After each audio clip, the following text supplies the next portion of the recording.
अहम खबर है, 2 दिसंबर को सुप्रीम कोर्ट में जुडिशल कमीशन के 3 इजलास होंगे। सुप्रीम कोर्ट में मुस्तकिल जज की तैनाती, चीफ जस्टिस सिंध और बलूचिस्तान हाई कोर्ट्स के लिए नामों की मंजूरी एजेंडे में शामिल है। मज़ीद जानेंगे डॉन न्यूज़ के नुमाइंदे उमर बर्नी से। उमर, आगाह कीजिएगा।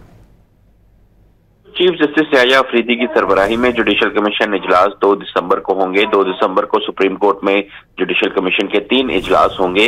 जुडिशल कमीशन की जानिब से तीनों इजलासों का एजेंडा जारी कर दिया गया है। सुप्रीम कोर्ट में मुस्तकिल जज की तैनाती, चीफ जस्टिस सिंध और chief justice Balochistan high courts के लिए नामों की मंजूरी दी जाएगी। 2 दिसंबर को जुडिशल कमीशन का पहला इजलास 1:30 बजे, दूसरा इजलास 2 बजे जबकि तीसरा इजलास 2:30 बजे होगा। चीफ जस्टिस याह्या अफरीदी तीनों जुडिशल कमीशन के इजलासों की सरबराही करेंगे। जी, बहुत शुक्रिया उमर बर्नी इन तफसीलात के लिए।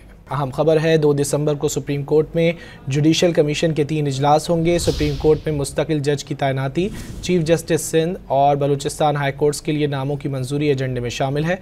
मज़ीद जानेंगे डॉन न्यूज़ के नुमाइंदे उमर बर्नी से। उमर, आगाह कीजिएगा। चीफ जस्टिस याह्या अफरीदी की सरबराही में जुडिशल कमीशन इजलास 2 दिसंबर को होंगे। 2 दिसंबर को सुप्रीम कोर्ट में जुडिशल कमीशन के 3 इजलास होंगे। जुडिशल कमीशन की जानिब से तीनों इजलासों का एजेंडा जारी कर दिया गया है। सुप्रीम कोर्ट में मुस्तकिल जज की तैनाती, चीफ जस्टिस सिंध और chief justice Balochistan high courts के लिए नामों की मंजूरी दी जाएगी। 2 दिसंबर को जुडिशल कमीशन का पहला इजलास 1:30 बजे, दूसरा इजलास 2 बजे जबकि तीसरा इजलास 2:30 बजे होगा। चीफ जस्टिस याह्या अफरीदी तीनों जुडिशल कमीशन के इजलासों की सरबराही करेंगे। जी, बहुत शुक्रिया उमर बर्नी इन तफसीलात के लिए।